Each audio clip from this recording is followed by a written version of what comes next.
Yo, chat, I just saw I didn't even know that this movie was coming out, by the way. Apparently there's a new Pixar movie called Elio. I didn't even know this thing was a thing that existed. And Disney is blaming us for not going to see the movie. When I feel like they didn't even promote it at all. It's either that or I don't watch cable and I don't get ads on any platform enough to where I didn't even know this was a thing. I feel like that's the problem with modern platforms is you can pay to have no ads and then you'll never know when a movie is coming out unless you follow the YouTube channel where the trailer is posted or something.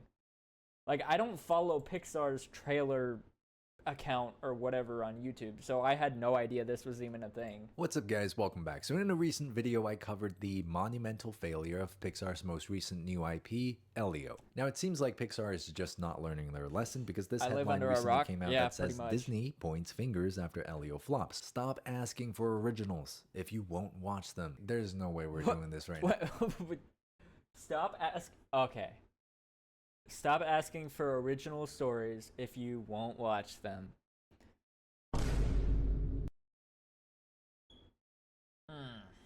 Okay, Disney, did you not learn from everything that your Lucasfilm marketing team had said after The Last Jedi? And then after The Rise of Skywalker? And then after Solo? And then after The Acolyte, and then after Boba Fett, and then after Mandalorian Season 3, and then after Ahsoka. We go through the same fucking thing every single year, if not more than once a year. You'd think at this point you would stop fucking complaining and fix your shit. If people are not knowing that it's a thing, maybe market it.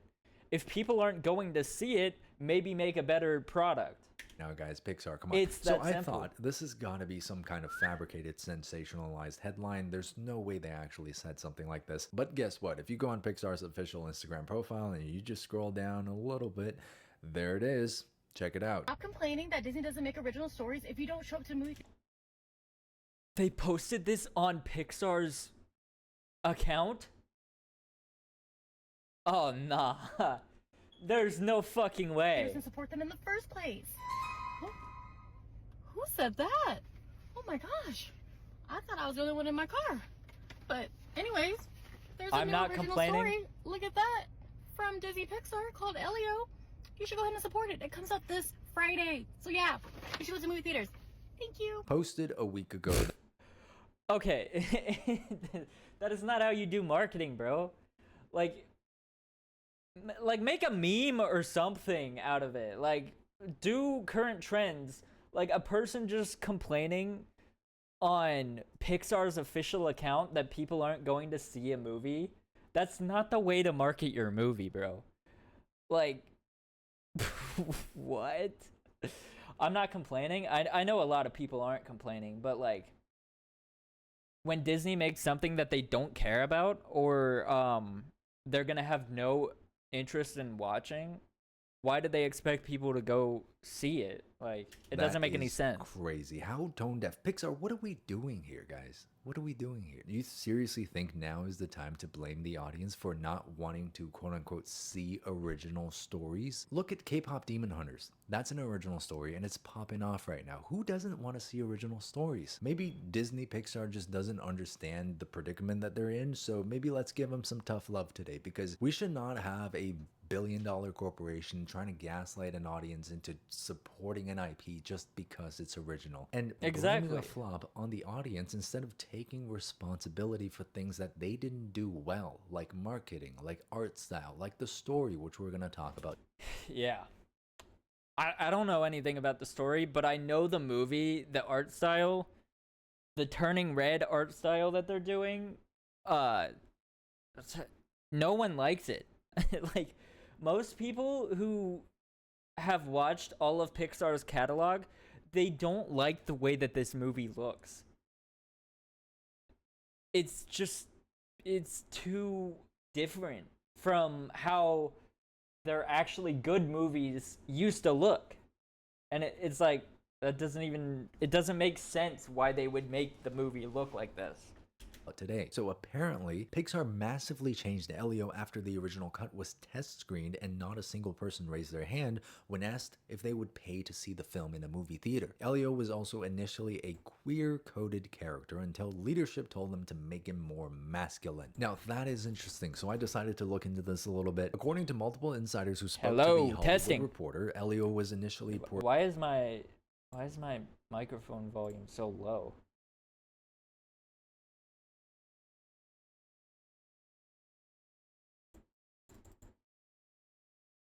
Hello?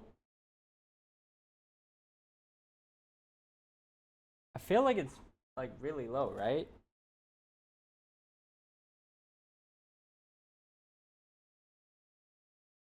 Hello?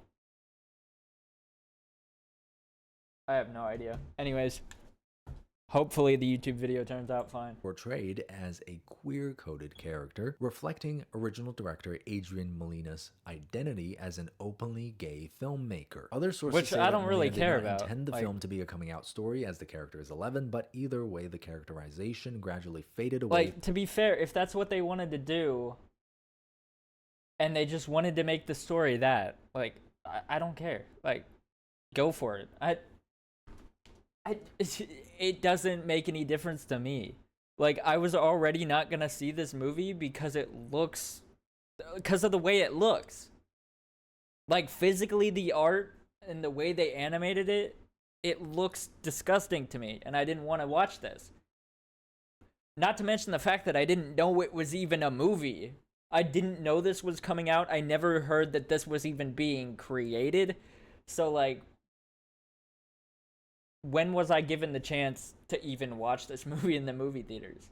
Not to mention the fact that I'm broke. Throughout the production process, as Elio became more masculine following feedback from leadership. Gone were not only such direct examples of his passion for environmentalism and fashion, but also a scene in Elio's bedroom with pictures suggesting a male crush. Hints at the trash fashion remain in the released film, with the boy wearing a cape decorated with discarded cutlery and soda can tabs, although without any explanation for the unusual attire. Now, I talked about his character design in the last video being completely discombobulated and just not knowing what it wants to be, and this might contribute a little bit as to why. If I knew that he was somebody who cared deeply about the environment and collecting trash off of the beaches, maybe the costumes would have made a little bit more sense, even though they're still not visually appealing to look at. So apparently a couple of years ago during a test screening, although viewers expressed how much they enjoyed the movie, they were also asked how many of them would see it in the theater, and not a single hand was raised. And it was around the same time that Molina screened.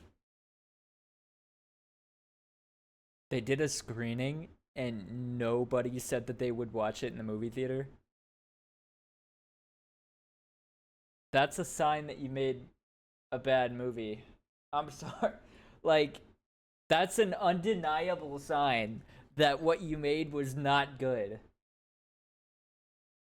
And it from what it sounds like they did go back and change stuff then.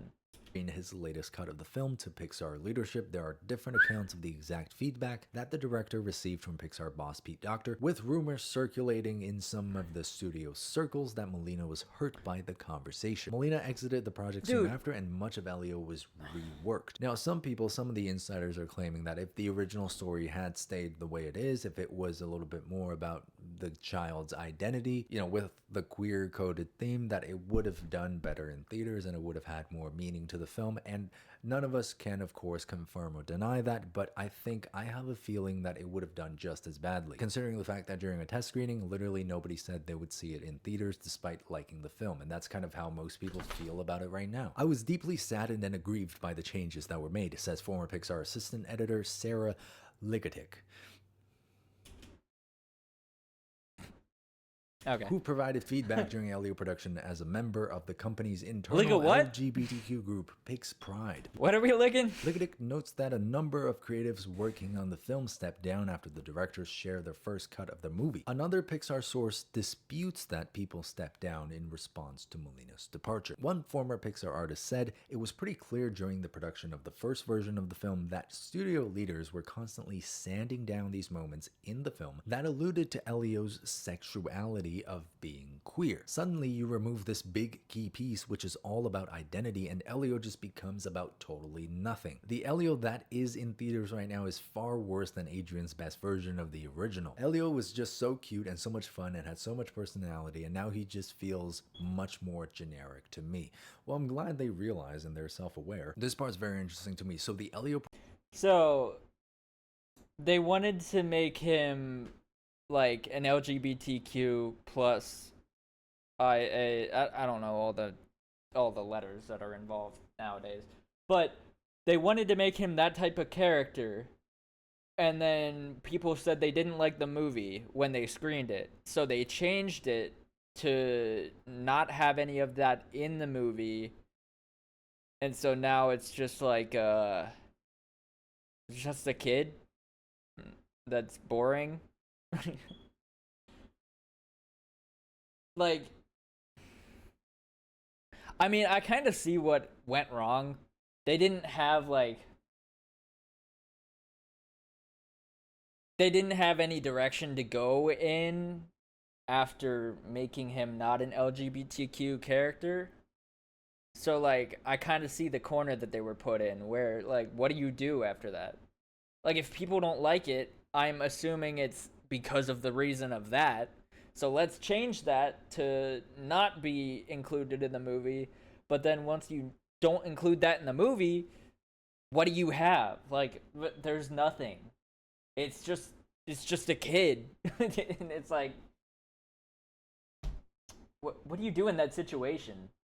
Production resulted in fraught feelings for those with ties to Pixar who have come to question whether the company intends to prioritize diversity. Doctor sparked debate when he noted in a 2024 interview that the studio should make the most relatable films possible, which was perceived as advocating for a shift away from underrepresented characters and voices. But did the decision to downplay Elio's queer themes actually come from the parent company? Insiders aren't so sure. A lot of people like to blame Disney, but the call is coming from inside the house. That's the artist. A lot of it is obeying in advance behavior coming from higher execs at Pixar. The person cites such examples as next year's animated feature Hoppers having to tone down themes of environmentalism, and also reveals that a movie in early development got a startling note that the director was told you can't have divorce in this movie. A different source with knowledge of the project downplays the notion of this representing major meddling and sees such suggestions. You can't have divorce in the movie? Why? Would that be too triggering to the child audience, I guess? Like, we're Disney's making movies where they're either saying way too much about a specific topic or they're saying nothing about it at all. And it's like, why can't we have a middle ground here? Or stop making your movies about one single topic and then having execs tell you not to make it about that topic and then proceeding to make it about nothing because you can't make it about that. And it's like, why are we filmmaking this way? As typical of any early development process. So there's a lot of internal drama going on at Pixar, as you guys can see, and there seems to be a clashing of ideologies. Now that would definitely explain the failure of this film, because if it was already almost finished and they had to scrap it and completely change the character, that's obviously gonna have a devastating effect. But again, that does not mean Pixar should feel justified in blaming the audience for not supporting this project. We're not obligated to support any project just because it's an original IP. We support it because it's good. Now, because there's a lot of internal drama coming out about the story of this film, I think now is a good time to actually take a look at the stories that Pixar is producing, because quite frankly, they're just not up to par. I saw this one thread on X about this, and I think this is a very interesting way to look at the stories and how they might have changed to become a little bit less relatable to the average person. The main shift in Pixar films over the last 30 years is from stories about being a parent to stories about being parented. Toy Story, obvious metaphor metaphor for parenthood. Two toys swallow their pride and realize their role as caregivers of a kid. Monsters Inc. Yeah. Two buddies have their friendship tested as they try to get a child back home. Finding Nemo, an anxious father learns how to let his kid grow up. Incredibles, ambitious father learns how to balance his career with his family. Up, elderly widower gets a new outlook on life by adopting. This is a pretty good point. Like, it is a complete shift of roles in the stories that they're creating. A foster son. Toy Story 3. Toys grapple with change and mortality as their kid grows up and moves out. And I think this makes a lot of sense because who's bringing these kids to see the movies? The kids are not going to drive themselves. The kids are not going to buy their own tickets. It's the parents. So when you're able to craft a story that somehow transcends generations and everybody can relate to, everybody can be entertained by, that's when you have success on your hands. But in recent years, I don't know if this is a product of, Pixar and the upper management. It's like, I'm not gonna watch a movie about female puberty, like turning red. Like, why would I want to watch that? That has nothing to do with me at all. I mean, how old was I? What, 20 when that movie came out? And also male? What does that have to do with my life whatsoever? Why would I want to watch that? To just play it safe. They've been going back repeatedly to this theme. And of even if I was a parent, why would I want to watch that either? Of age of a child, and usually the character is quirky, clumsy, has a lot of problems, doesn't really fit in anywhere, but just has a heart of gold, just the best in the world. Now compare that to something like Toy Story, like A Bug's Life, like Cars. Those three stories, even though they're about adding anthropomorphication to things that are completely non-human, they're magnitudes more relatable to the average person than a coming-of-age story of a strange kid who doesn't fit in. Look, I'm a former child. Yeah, the coming-of-age story in Cars is literally Lightning finding out that he doesn't need to be the best all the time. He can slow down and take it easy in life, and he can still be great, but he doesn't need to be the best at all times. As watching this video, you're also all former children, and he was like the hotshot rookie that didn't care about anybody, and then he grew to actually understand and give a shit about someone else other than himself. And it's like, that's an important lesson that kids as well as adults need to learn. These experiences in our heads where, we kind of just imagine, what if this thing that I'm holding in my hand was alive? What if cars actually had feelings? What if these bugs actually talk to each other? These types of stories combined with iconic character designs resonate with everybody. They give everybody that nostalgic feeling because we all used to think, what if this thing was alive? It's all a part of our inner... I kind of wish that they would just make more movies like that. Like, what if this thing was alive? What if this thing could talk? What if it could move on its own? What if... Yeah, like, what if it had feelings? Like, please, just make more movies like that. Stop making movies about humans, unless you're gonna make an Incredibles movie that's actually good. Child, a part of our imagination. And these that's all I want. The fact that they waited so long... Hey, Siri. When did The Incredibles release? Hey Siri, when did The Incredibles 2 release?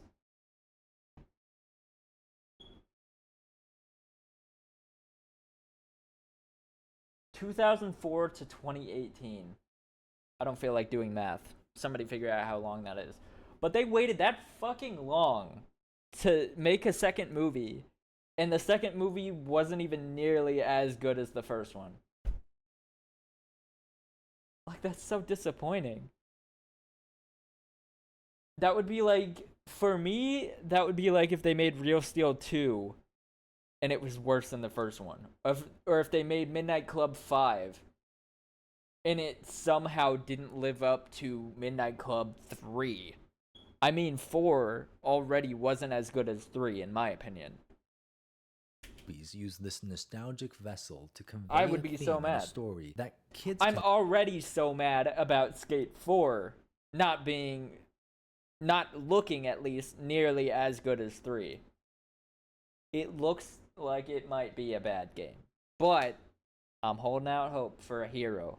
I'm holding out for a hero to the end of the night. Can learn from, their parents can learn from, and even their grandparents can also learn from. You know, like Toy Story, coming to an understanding, setting aside your differences, working together for the good of a child. Yes. Bug's Life, you know, conveying the strength of unity and the power of the many. Someone also left this comment on my last video, which I think I just completely agree with. I don't think it's just the art style, it's also the main characters. They are all kids. Pixar used to be about toys, fish, young adult car, rat, family, retired hero. Now it's just kids with funny issues. These are no longer stories where every single person can find something to latch onto. Elio was originally supposed to be queer. The director wanted it to reflect his own story of growing up gay, having crushes on men, and wearing pink and purple clothes. Test audiences didn't like it, the director was fired, and the film was remade. Now, I'm personally all for uplifting underrepresented voices. But here's the thing, when this director wants to create a story that directly reflects his childhood, his own experiences growing up as a kid, obviously you're going to have something that doesn't really resonate with a lot of the audience. I read a comment that was really good somewhere where someone basically said these new coming of age stories where they follow around a kid with a lot of issues almost start to feel like an autobiography of the director or the writers, instead of this completely escapist, fantastical, and imaginative story. They start to feel like the retelling of personal experiences in childhood, personal traumas, personal family issues. And at some point the board members, Oh wait, I just realized they were saying he was saying that there was a movie that's supposed to come out next year or whenever soon that's supposed to be environmentalism. Buddy, we already had that multiple times. You've already made a movie about that. It's called Wall-E. There's also been multiple books and movies about that.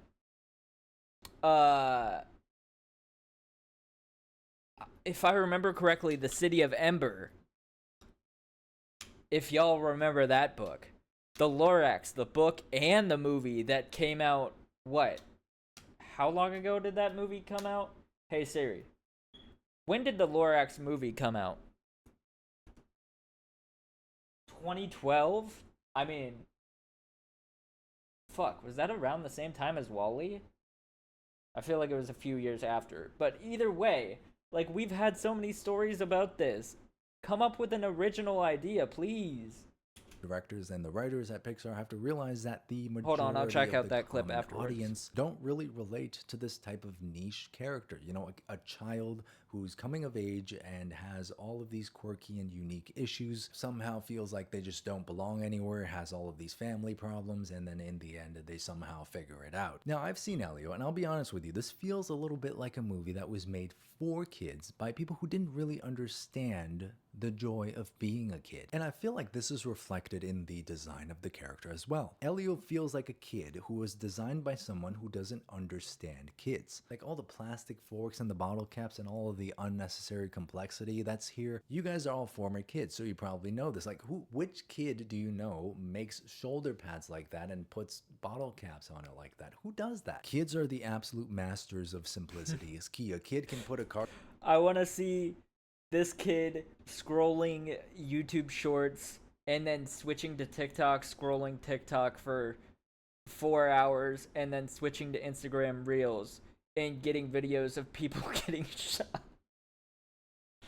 And then going back to YouTube Shorts or going to Twitch and watching their favorite Twitch streamer. Because that shit would be way more realistic. Cardboard box over his body, and in that kid's mind, he's wearing the most beautiful and spectacular suit of medieval armor. So Pixar, when you target an audience that you don't really seem to understand, and you make a story that doesn't really resonate with parents, who's gonna see this movie? The reason that the Toy Story sequel does well, that the Inside Out sequel does well, is because you've built up that goodwill from the original movie. People have trust. People see that Toy Story title and they think, I had a great time watching that first movie, so this must be good. So I don't know, guys, this is probably gonna be a very sensitive topic, especially when it comes to identity politics, and there's really no right or wrong way to interpret this, so let me know what you guys think of this whole situation and try to be nice to each other in the comments, or you can start some fights if you want. I don't mind that. But regardless, you know, I'm not gonna just sit on my butt and watch Pixar try to come out and shift the blame onto the audiences, despite all of this audience. Yeah, the fact that they keep that Disney never learns their fucking lesson and shuts their damn mouth about people not supporting what they do when they make bad things. Like, just come out and be like, hey, my bad. Maybe I made something that people didn't like. It's like Disney is taking notes from Kathleen Kennedy, but they're taking the wrong fucking notes. It's actually insane. Feedback, all of this dialogue that's happening online. How could you as a studio now still choose to not see the flaws in your own work and still shift the responsibility onto the audience? Like, why are we not taking a little bit of ownership here, guys? Nobody owes it to you as a studio to pay their hard-earned money at the movie theaters to take their family with them to go out and see this film. If it's not a great film, it's just not a great film. And Elio was pretty average. And obviously there was a marketing shortage for this film too. It could have done better, but Disney didn't really push it out there. So why not take some accountability there? Why not just own that? And you know what? If you're watching this video and you're like a young person, you're trying to figure out your way in life, here's my fatherly advice to you, okay? Don't be like Pixar. In life, you're gonna go out there, you're gonna do things, and you're gonna fail. You're gonna fail time and time again. But what separates the people? No, don't be like Disney in general, because they're always blaming everybody else but themselves for things not doing great performance-wise. And it's like, maybe you're just, like, not making good movies anymore. Like, it's just that simple, bro. Succeed at what they do versus people who don't is taking ownership and responsibility for your own mistakes. You do something, it fails. Sure, you feel like but take that chance to look at what you could have done differently. Take that chance to try to learn from that experience. Take responsibility for that and fully own that. And you will find yourself so far ahead of someone else who's in the same situation who just wants to blame the world for everything that goes wrong in their own lives. That's my fatherly advice to you guys. I love you guys. And Pixar, that was for you too, okay? Stop it. Stop with the audience blaming. Seriously, stop. Just stop. Yeah, I don't get how... Fuck. Like, they just keep blaming everything on everyone else and never take responsibility. Like, I'm gonna keep saying the same fucking thing over and over again, but it's gonna be because it's the correct thing to... It's the correct opinion to have. It's not even an opinion at this point. It's a fact. Just stop doing that. Anyways, next video, chat.